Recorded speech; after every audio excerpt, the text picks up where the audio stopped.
This year, more than any other, it seems harder to justify upgrading to the Pro models.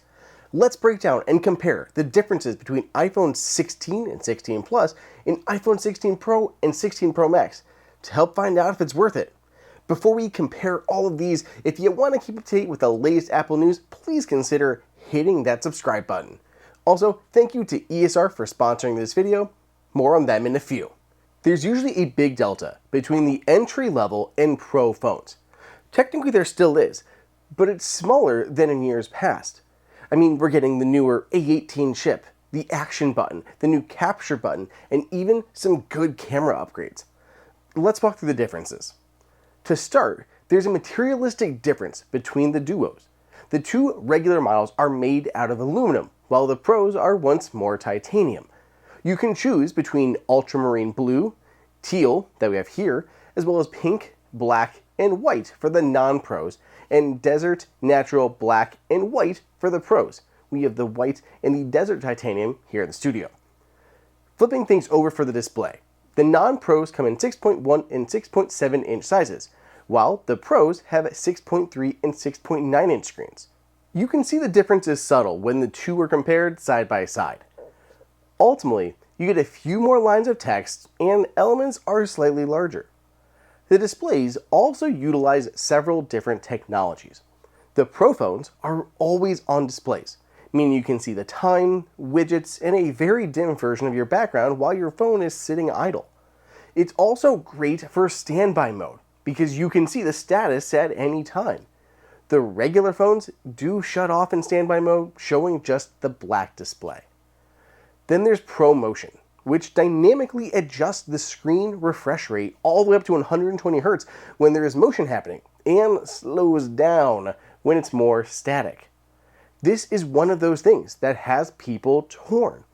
Some will die on this hill, and others couldn't even tell you what it means.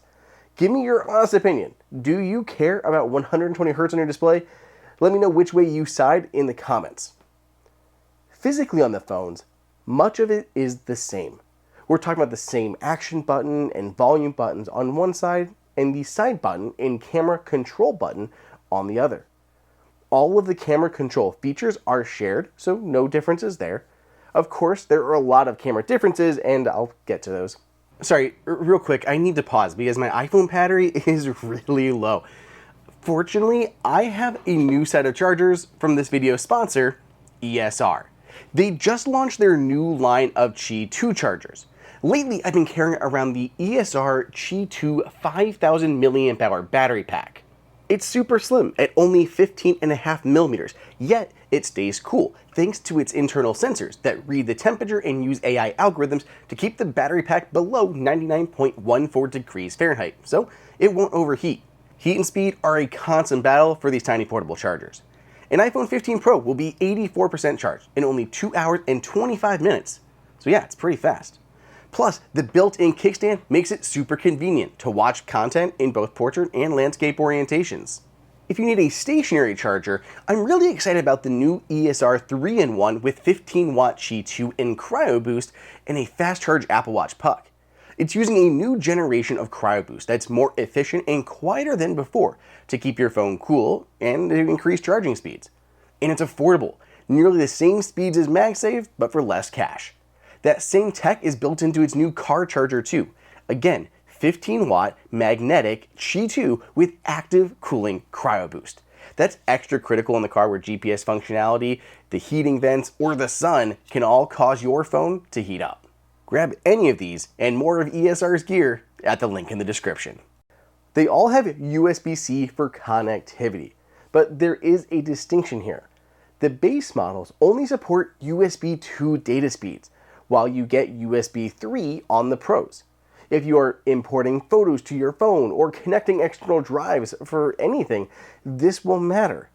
Otherwise, they all support up to 45 watts of wired fast charging, 25 watts via MagSafe, or 15 watts with Qi 2.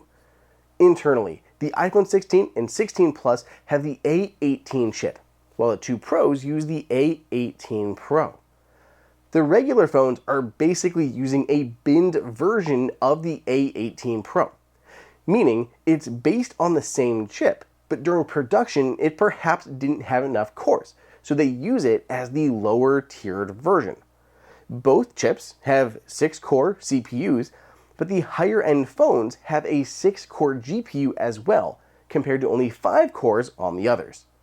I ran a few benchmarks to give you a little bit of an idea on what that will mean, and I was honestly shocked at these performance numbers. Starting with the old standby Geekbench 6. All the phones were in line with one another, roughly 3,200 across the board for the single-core scores, and averaging 8,000 on the multi-core. Looking at the Geekbench Compute graphics test, we see that extra GPU come into play. We're looking at a 27,918 versus a 32,842, 20% gain to correspond to 20% more GPU cores. The Antutu benchmark was fairly comparable, giving the pros a slight edge. Finally, I ran a few 3D Mark benchmarks in Steel Nomad Lite, which doesn't use ray tracing. The phones were so close. The pros eked out a win with an average of 12.6 frames per second versus 12. Running it again on the Solar Bay benchmark, which does use ray tracing, we now got a bigger gap between the two. The pros now average 30 frames per second and a score of 7903 compared to 7241 and 27.5 frames per second on the non-pros. Ultimately, this won't mean much for daily tasks at all. If you play more taxing games, that's where you'll see this benefit most. But CPU-wise, they're the same. They're the same phone. So performance of the entry-level phones basically matches that of the Pro phones. That's nuts, especially compared to last year. We didn't even get a processor upgrade on the entry-level phones. We see this on several benchmarks. Apple Intelligence is a big topic, and it's going to be more important as Apple builds out this feature set. So even though there are literally no Apple Intelligence labeled features here at launch, the first ones will arrive likely in October and more continuously after that. I ran the new Geekbench AI test on both models. Unsurprisingly, they scored about the same when testing the neural engine. Apple really wants to power Apple Intelligence here, so I am not shocked at all to see this to have, performance parity across all 4 devices. Also worth pointing out, all models have 8 gigs of memory this time. If we go back to the Antutu benchmark though, you'll notice the A18 Pro actually appears to have more memory bandwidth though, which will help.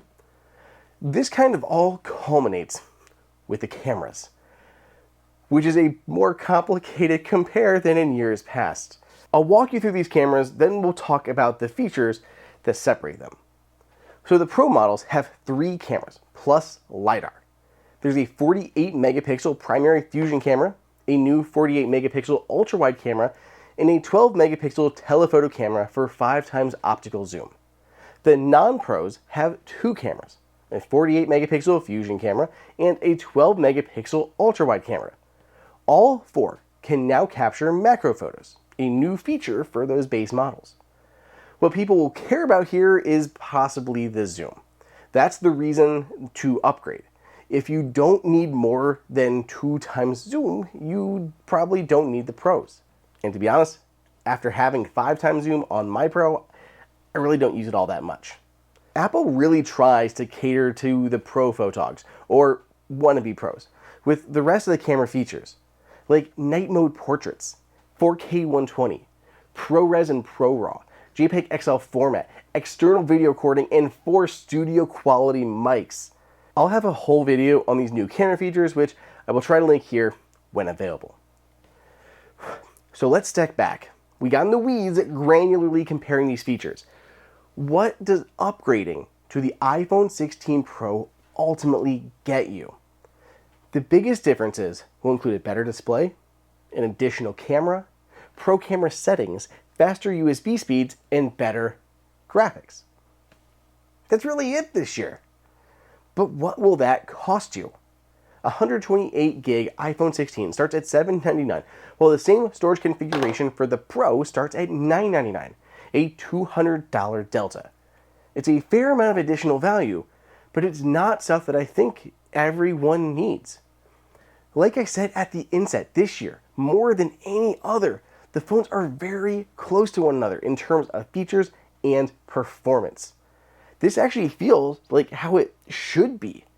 Everyone can be happy with the base phones, with much less kept behind that higher paywall. And most of it is like peak performance and fairly niche features. I've said it before, but it's okay to get the base phones. Let me know which of the new phones you're eyeing this year, if any, down in the comments. Be sure to subscribe for more coverage on Apple's latest devices. And thanks again to ESR for sponsoring the channel. And otherwise, I'll catch you in the next video.